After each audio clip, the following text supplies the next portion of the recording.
지옥의 장난감 상자, 토이박스 킬러의 실체. 2001년 미국 뉴멕시코 주를 발칵 뒤집은 희대의 재판이 열렸다. 피고석에 앉은 60대 남성 데이비드 파커 레이.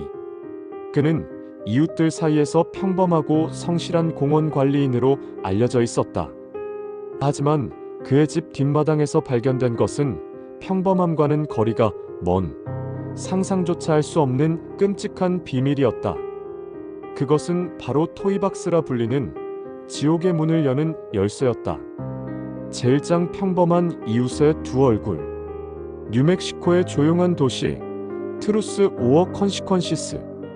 이곳의 주립공원에서 정비공으로 일하던 데이비드 파커 레이는 누구에게나 친절하고 성실한 이웃으로 통했다.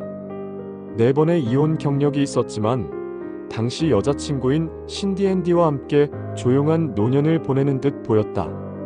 하지만 그의 진짜 모습은 아무도 상상하지 못했다. 그의 집 뒤편에 덩그러니 놓인 낡은 트레일러. 그는 이곳을 토이박스 장난감 상자라고 불렀다. 겉보기엔 평범한 캠핑 트레일러였지만 그 내부는 인간의 존엄성을 파괴하기 위해 설계된 완벽한 고문실이었다. 10만 달러 이상을 들여 방음 처리된 트레일러 내부는 산부인과 의자처럼 개조된 수술대, 각종 수술 도구, 채찍, 사슬, 전기 충격기, 그리고 피해자의 고통을 극대화하기 위해 직접 제작한 기괴한 고문 기구들로 가득 차 있었다. 데이비드는 이 끔찍한 공간에서 수십 년간 수많은 여성을 납치해 감금하고 상상을 초월하는 고문과 성적 학대를 자행했다. 그의 범행은 단순한 성범죄를 넘어 피해자의 육체와 정신을 완전히 파괴하는 것을 목표로 하는 극도의 세디즘적 행위였다. 제2장 지옥의 문을 연 생존자. 1999년 3월 22일, 이 모든 끔찍한 비밀을 세상에 드러낸 한 명의 영웅이 등장한다. 22살의 신시아 비즐. 엘버커키의 한 길가에서 데이비드에게 납치된 그녀는 토이박스로 끌려가 3일간 끔찍한 고문을 당했다. 데이비드는 새로 잡혀온 장난감에게 의뢰 그랬듯 자신이 직접 녹음한 테이프를 들려주었다. 너는 이제 나의 노예다. 복종하지 않으면 고통만이 있을 뿐 결국 죽음을 맞이하게 될 것이다. 테이프에는 앞으로 그녀가 겪게 될 끔찍한 일들, 즉 동물과의 강제적인 성관계, 반복되는 구타와 고문, 그리고 기억을 잃게 하는 약물 주입 후 유기되거나 살해당할 것이라는 내용이 담겨 있었다.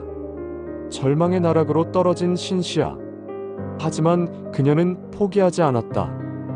데이비드가 잠시 자리를 비운 사이 필사적인 사투 끝에 족쇄를 풀어낸 신시아는 함께 있던 데이비드의 여자친구 신디 핸디와 격투를 벌였다. 그녀는 손에 잡히는 얼음 송곳으로 핸디의 머리를 내리치고 개 목걸이와 쇠사슬만 걸친 알몸 상태로 트레일러를 탈출했다. 사막의 추위 속에서 필사적으로 달려 인근 주택의 문을 두드린 그녀는 마침내 지옥에서 벗어날 수 있었다. 제3장 드러나는 공범들의 민낯.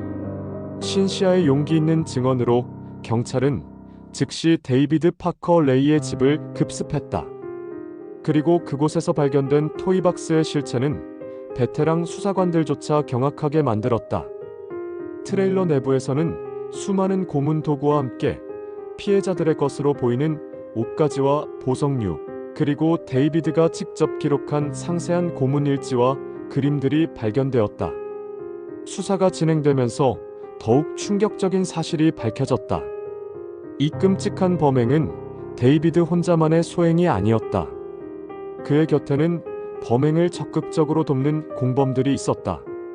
바로 그의 여자친구 신디 핸디와 놀랍게도 친딸인 글렌다 진 레이였다. 핸디는 데이비드와 함께 피해자를 물색하고 납치하는 역할을 했으며 고문에도 직접 가담했다.